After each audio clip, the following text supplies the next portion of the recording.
histórica.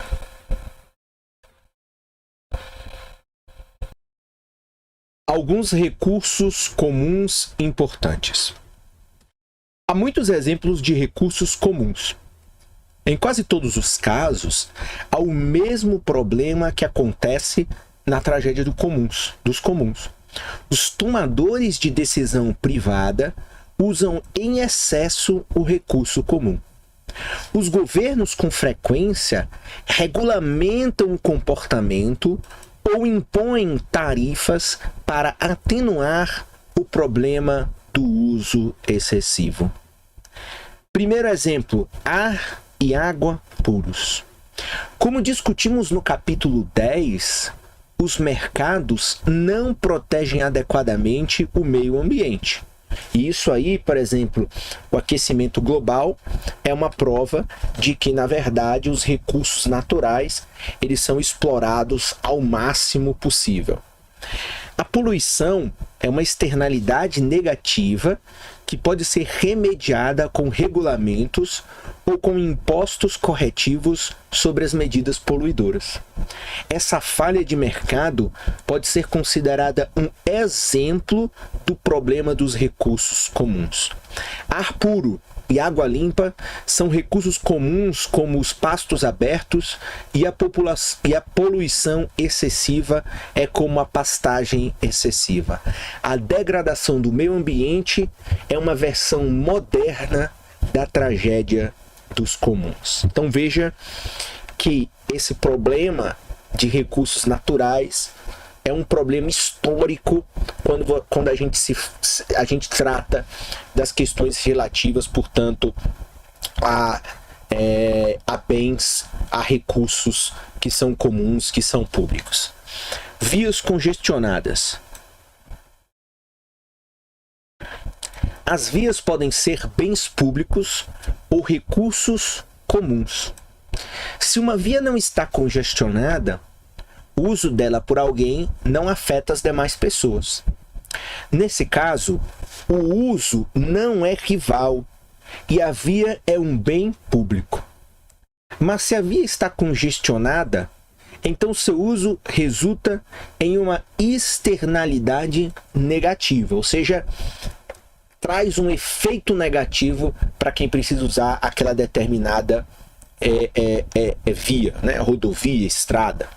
Quando alguém dirige nessa via, ela se torna ainda mais congestionada e as outras pessoas precisam dirigir mais devagar. Nesse caso, a via é um recurso comum, ou seja, igual o pasto lá das ovelhas, uma rua, uma estrada é público, todo mundo pode ir lá querer usar ela. Se todo mundo usar ao mesmo tempo, você vai ter a externalidade negativa, claramente, dos congestionamentos. E como você não pode tecnicamente limitar, você vai criar, portanto, uma maneira. Então veja, uma maneira de o governo abordar o problema dos congestionamentos nas rodovias é cobrar um pedágio dos motoristas. Os pedágios são, em essência, um imposto corretivo sobre a externalidade do congestionamento. Muitas vezes, como no caso de vias secundárias, os pedágios não são uma solução prática, porque a cobrança seria custosa demais. Contudo, várias cidades importantes, incluindo Londres e Estocolmo, descobriram que aumentar os pedágios é uma forma bastante eficaz de reduzir o congestionamento, principalmente em centros urbanos. Você cobra pedágio para o motorista entrar naquele centro que tecnicamente ele teria maior probabilidade de congestionamento, porque todo mundo quer andar por ali. Então você cobra um pedágio e essa é uma forma de você desestimular as pessoas a entrarem com os veículos. Em alguns casos, os congestionamentos só representam problemas em determinados horários do dia. Se, por exemplo, uma ponte tem tráfego intenso na hora do rush, a externalidade do congestionamento é maior nesse horário que em outros momentos do dia. A maneira eficiente de lidar com essas externalidades é cobrar pedágios maiores durante o horário de rush, o que representaria um incentivo para que os motoristas alterassem sua rotina e reduziria o trânsito nos horários de maior congestionamento. Outra política que responde à questão dos congestionamentos, abordada em um estudo de caso do capítulo anterior, é o imposto sobre a gasolina. A gasolina é um bem complementar, né? Lembrando que a gente já viu que é um bem complementar à condução de veículos. Um aumento do preço da gasolina tende a reduzir o uso do automóvel. Assim, um imposto sobre a gasolina reduz os congestionamentos de forma clara. Entretanto, o imposto sobre a gasolina é uma solução imperfeita para os congestionamentos das vias públicas, porque afeta outras decisões além do excesso de uso dos carros em ruas congestionadas.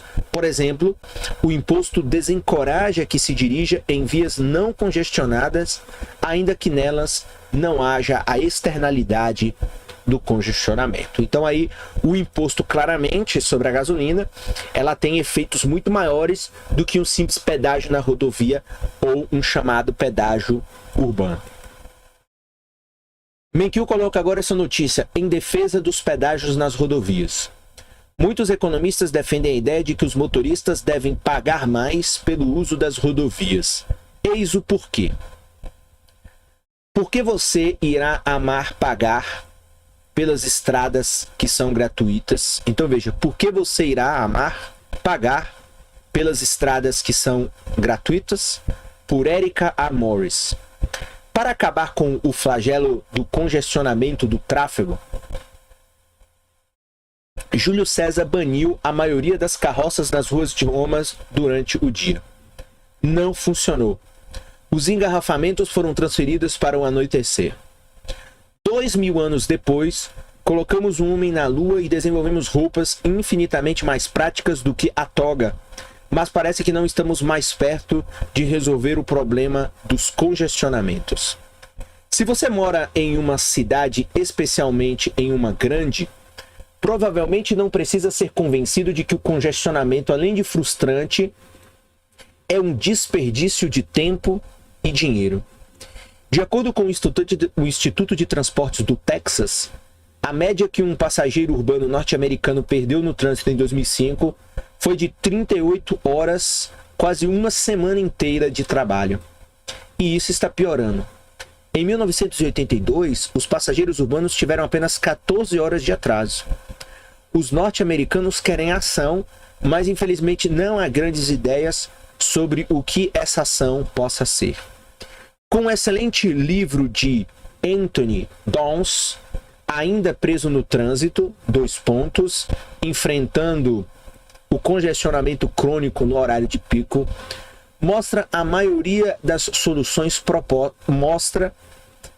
que a maioria das soluções propostas é muito difícil de implantar e nenhuma vai funcionar. Felizmente, há um remédio que é tanto factível quanto bastante garantido para o sucesso. Em 1 ano ou 2, você poderá percorrer no horário de pico a 405 ou a LIE, a Long Island Expressway, em confortáveis 80 km por hora. Há um pequeno problema com esse método infalível contra o congestionamento. Muitas pessoas parecem preferir o problema. Apesar de seus méritos, essa política conhecida como precificação do congestionamento, precificação do valor ou pedágio variável, não é uma venda politicamente fácil. Por décadas, os economistas e outros especialistas do transporte defenderam a imposição de pedágios que variem com os níveis de congestionamento nas estradas. Simplificando, quanto mais congestionamento, mais alto pedágio, até que o congestionamento desapareça. Então parece uma solução, digamos, tecnicamente razoável. Para muitas pessoas, isso parece um esquema de burocratas com seus bigodes e seus apologistas acadêmicos para apartar os motoristas do seu dinheiro suado. Por que os motoristas devem pagar para usar as estradas que já foram pagas com seu dinheiro? As estradas livres remanescentes não ficarão abarrotadas à medida que os motoristas forem forçados a sair das estradas pagas? Então, seria assim, eu cobro uma determinada estrada, a tendência clara é o motorista usar uma outra via que não seja paga, tirando o congestionamento de um lado e colocando de outro. A classe trabalhadora e os pobres não serão vítimas decorrentes à medida que as rotas taxadas transformarem-se em pistas de Lexus, carro de luxo da Toyota. E, além de tudo, adotar essa política significaria dar ouvido aos economistas. E quem quer fazer isso? Há um problema real com essa lógica que, em seus próprios termos, faz todo o sentido, exceto pela parte de dar ouvido aos economistas. Aqueles que se opõem aos pedágios certamente não são estúpidos e os argumentos deles merecem uma séria consideração. Mas, no final, suas preocupações são extremamente exageradas e os benefícios do pedágio superam sobremaneira os custos potenciais. Infelizmente, pode ser difícil transmitir isso, porque a maioria por trás do pedágio é algo... Infelizmente, pode ser difícil transmitir isso, porque a teoria por trás do pedágio é algo complexo e contra-intuitivo. Isso é muito ruim porque o pedágio variável é uma excelente política pública. Eis o porquê. Então, de acordo com a teoria econômica básica, quando se concede algo de valioso, nesse caso o espaço trafegável, pelo menos do que seu verdadeiro, por menos do que o seu verdadeiro valor, resulta, portanto, em escassez. Em última análise, não há almoço grátis. Em vez de pagar com dinheiro, você paga com esforço e tempo necessário para adquirir o bem. Pense nos compradores soviéticos que gastam horas em filas intermináveis para adquirir bens artificialmente abaixo do preço, mas excessivamente escassos.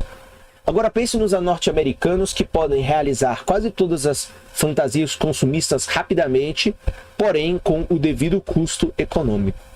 Estradas livres, mas congestionadas, nos deixariam tremendo nas ruas de Moscou. Para considerar de outra forma, o atraso é uma externalidade imposta pelos motoristas aos seus pares.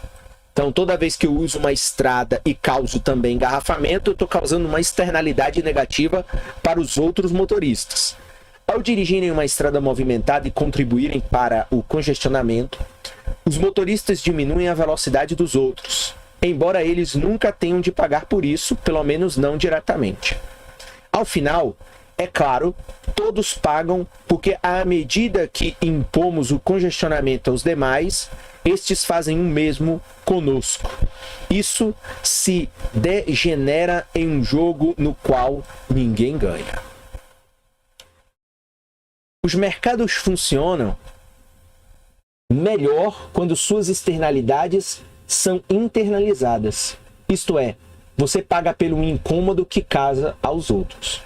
Usar os pedágios para ajudar a internalizar a externalidade do congestionamento reduziria o número de viagens feitas na maioria das estradas congestionadas nos períodos de pico. Então a ideia é que essa cobrança a mais do pedágio, ela diminua a externalidade negativa, como a gente viu na teoria nos capítulos anteriores, e se vocês forem observar isso no capítulo de externalidades, vocês vão ver que é justamente essa a ideia. Algumas viagens seriam mudadas para períodos e rotas menos congestionados e outros seriam canceladas. Dessa forma, cortaríamos os custos com o congestionamento que impomos uns aos outros. Reconhecidamente, os pedágios não podem responder pelos acidentes e outros incidentes que são as principais causas de atraso. Contudo, a precificação pode eliminar o congestionamento crônico e recorrente. Não importa quão alta é a demanda para uma rodovia, a um nível de pedágio que manteria seu fluxo livremente. Então, há um nível de preços que mantém ali um fluxo livre. Porque a ideia do pedágio, do imposto, também não é proibir, seja tão caro que ninguém use essa estrada. Então, tem que ser um preço que evite o congestionamento, mas que também não seja uma restrição ao uso daquela rodovia. Portanto, para tornar o pedágio verdadeiramente eficaz, o preço deve estar certo. Um preço muito alto afasta muitos carros e a estrada não funciona em sua capacidade. A um preço muito baixo, o congestionamento não será eliminado. Então tem que encontrar um preço ótimo, né? Claramente aqui é necessário ter um preço ótimo. A melhor solução é variar os pedágios em tempo real com base em uma análise das condições de tráfego atuais. Projetos rodoviários pilotos como a I-394 em Minnesota e o I-15 na Carolina do Sul utilizam sensores embutidos no pavimento para monitorar o número e as velocidades dos veículos no local. Um simples programa de computador determina o número de carros que deveria circular por ali. O computador, então, calcula o nível do pedágio que irá atrair aquele número de carros e não mais do que isso. Os preços são atualizados em minutos pelos sinais de mensagem eletrônica. Transponders de alta tecnologia e conjuntos de antenas fazem da espera nas cabines do pedágio uma coisa ultrapassada. A conclusão mostra que as velocidades são mantidas altas, mais de 70 km por hora, de forma que o rendimento seja maior quando os veículos estão em maior número nas estradas durante o horário do pico, retardando o tráfego pelo rastejamento. Para maximizar a eficiência, os economistas gostariam de cobrar todas as viagens, a começar pelas vias expressas. Mas como os funcionários públicos eleitos não têm nenhum desejo de perder seus empregos, uma opção mais realista, por enquanto, seria cobrar apenas as pistas de via expressa que possuam essa capacidade ou pistas carpool, carona solidária, subutilizadas. As outras pistas seriam gratuitas e congestionadas. Os motoristas teriam estas opções, esperar ou pagar. Reconhecidamente, nenhuma delas é ideal. No entanto, por enquanto, os motoristas não têm opção nenhuma. Qual é a conclusão a que se chega? O estado de Washington abriu recentemente as pistas pagas na State Road 167. O pico de pedágio no primeiro mês de operação, alcançado na noite de quarta-feira, 21 de maio, foi de $5,75. Sei, você nunca pagaria essa quantia exorbitante, já que o país lhe ensinou que as estradas livres são suas de direito. Mas aquele dinheiro economizou 27 minutos dos motoristas. Meia hora do seu tempo vale $6? Creio que já tenho uma resposta. Depende. O valor de tempo da maioria das pessoas depende de suas atividades em um determinado dia. Atrasado para pegar as crianças na creche, pagar $6 para economizar meia hora é uma ótima pechincha. Tem que limpar a casa? Quanto mais rápido você volta para casa, melhor. Pagar o pedágio irá apresentá-lo a um novo nível de flexibilidade e liberdade na sua vida, dando-lhe poder para adequar seus custos de transporte à programação da sua agenda. Fonte aqui é o blog do Freak Economics de 2009, que na verdade Freak Economics é tanto um livro como um documentário em que economistas tratam várias coisas inusitadas de uma maneira assim, de uma abordagem bem diferente do que é a abordagem da teoria tradicional, e o Menkil coloca aqui essa questão como uma coisa fundamental. Alguns outros bens, peixes, baleias e outros animais selvagens. Então, muitas espécies de animais são também consideradas recursos comuns. Os peixes e as baleias, por exemplo, têm valor comercial e qualquer pessoa pode ir pescar no mar o que estiver disponível. Cada pessoa tem pouco incentivo para preservar a espécie para o ano seguinte. As Assim como o uso excessivo dos pastos pode destruir a comuna local, a pesca excessiva de peixes e baleias pode destruir populações marinhas de alto valor comercial. Então veja como, por exemplo, a pesca predatória, ainda que seja lucrativa no curto prazo, pode representar, assim como na comuna local, um grande problema a esse chamado recurso comum. O mar continua sendo um dos recursos comuns menos regulamentados. Há dois problemas que impedem uma solução simples.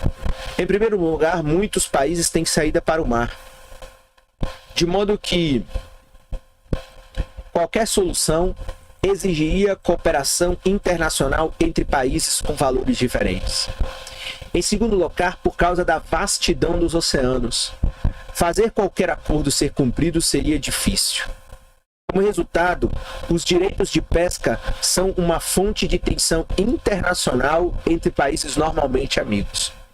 Nos Estados Unidos, há diversas leis que visam a proteção de peixes e espécies animais que são caçados, por exemplo, Por exemplo, o governo cobra licenças para caçar e pescar e restringe a duração das estações de caça e pesca. Os pescadores devem lançar de volta à água peixes muito pequenos e os caçadores podem matar somente um número limitado de animais. Todas essas leis reduzem o uso de um recurso comum e ajudam a manter as populações de animais. Parece uma coisa óbvia, a compreensão desse recurso comum, que são os animais aí disponíveis na natureza para ainda serem caçados, abatidos, pescados, mas esse é um problema que ainda, como diz aí o texto, cria problemas gigantescos de relacionamento entre países e dentro de países, ok? Porque claramente os governos tentam fazer uma regulamentação para tentar controlar a quantidade de animais, mas consequentemente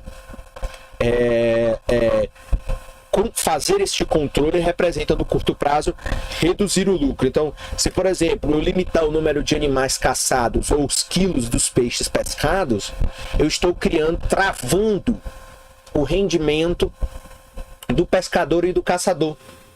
Então, no curto prazo, ele vai ter um limite máximo de renda. E isso muitas vezes pode, consequentemente, criar outros problemas dentro dessa lógica. Um estudo de caso agora: por que a vaca não está extinta? Ao longo da história, muitas espécies animais têm sido ameaçadas de extinção. Quando os europeus chegaram pela primeira vez à América do Norte,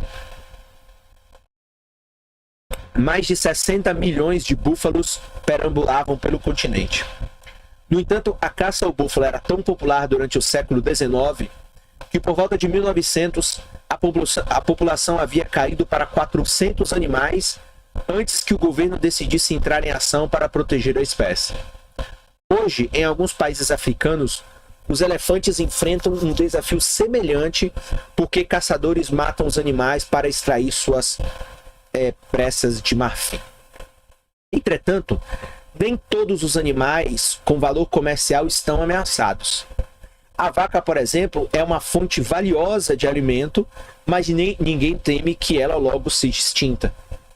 Com efeito, a grande demanda por carne bovina parece garantir que a espécie continuará a existir.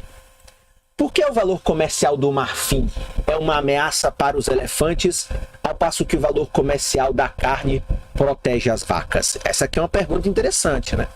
Por que o valor comercial do marfim representa uma ameaça para os elefantes, ao passo que o valor comercial da carne protege as vacas? Isso acontece porque os elefantes são um recurso comum, enquanto as vacas são um bem privado. Os elefantes vagueiam livremente e não têm dono. Cada pessoa que caça ilegalmente está sujeita a um forte incentivo para matar todos os elefantes que encontrar. Como os caçadores são muitos, cada um deles tem pouco interesse em preservar a população de elefantes. As vacas, ao contrário, vivem em fazendas privadas. Cada fazendeiro emprega grandes esforços para manter a população de animais em sua propriedade, porque colhe os benefícios desse esforço. Os governos tentaram resolver o problema dos elefantes de duas maneiras. Alguns países como Quênia, Tanzânia e Uganda proibiram a matança de elefantes e a venda de marfins. mas essas leis são de difícil aplicação e as populações de elefantes continuam a diminuir. Então aí foi uma solução.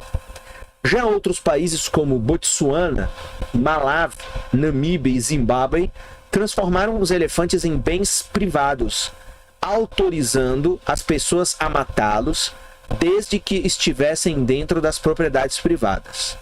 Agora, os proprietários de terras têm um incentivo para preservar os elefantes que estão em suas terras, e como resultado, as populações começaram a aumentar. Com a propriedade privada e a motivação dos lucros agindo em seu favor, o elefante africano talvez venha a estar algum dia tão livre da extinção quanto a vaca. Então, esse estudo de caso que o Menkil coloca aqui é bem interessante, ou seja, claramente a discussão sobre bens públicos e sobre os recursos comuns levam todos eles à lógica da tragédia da comuna local. Então, como o recurso não é meu, eu vou usar o máximo que eu posso e eu vou destruir o máximo que eu posso. Tudo em benefício do curto prazo. Quando eu transformo esse mesmo bem, como é o caso aí do caso do elefante e da vaca, claramente fica muito evidente que ao transformar aquilo numa propriedade privada, o bem animal, você como proprietário daquele bem privado em uma terra privada, você vai ter que saber mesclar a necessidade do lucro de curto prazo, mas também a manutenção da atividade no longo prazo. Assim como, por exemplo, quem tem tanques de peixe, é diferente a lógica, ou seja, se eu saio ao mar e vou pescar, eu vou pescar o máximo possível, não quero saber se o peixe vai acabar daqui a 10 anos, porque como todo mundo está pescando, todo mundo vai pescar o máximo possível. O que seria completamente diferente se eu tivesse tanques onde eu tenho que combinar não só o meu lucro de curto prazo, mas combinar também com a manutenção da espécie e a preservação da atividade no longo prazo. Então veja os desafios que surgem em torno dos bens públicos e dos recursos comuns, e esses bens públicos e esses recursos comuns são objeto de fontes de debates e de lutas políticas intensas em todo o mundo. Porque, claro, não existe também aqui unanimidade em relação a essa temática.